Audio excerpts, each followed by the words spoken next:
আজকে সারাদিন আমি কি খেলাম এই ভিডিওতে আমি বলতে যাচ্ছি। আজকে সকালবেলা তো আমি ক্লক্স চকোস খেলাম দুধ দিয়ে, সেটা তোমরা ভিডিওতে দেখেইছো। তারপরে খেলাম বড় ট্যাংরা মাছের ঝোল, যেটা আলু দিয়ে বানানো হয়েছিল।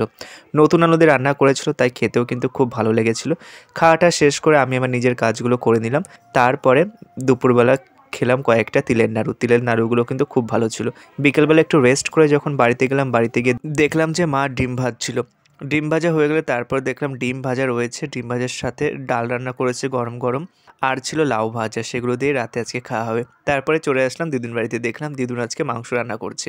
মাংস ভালো করে কষাচ্ছিল দিদুন, তখন আমি দেখলাম। সকালবেলা ভাই মাংসগুলো বাজার থেকে কিনে এনে ফ্রিজে রেখে দিয়েছে। দুদিন আগে থেকেই বলছে যে আজকে মাংস নিয়ে আসবে, সেই মাংস রান্না করা হবে, রাতের বেলা সবাই মিলে খাবো। দিদুন বিকেলে রান্না করছে। আমি তো আজকে খুব জমিয়ে খাবো রাতের খাবারটা। ভিডিওটি যদি ভালো লাগে তোমরা প্লিজ চ্যানেলটিকে সাবস্ক্রাইব করো, লাইক কমেন্ট শেয়ার করো। দেখা হচ্ছে পরের আর একটা খাবার ভিডিওতে।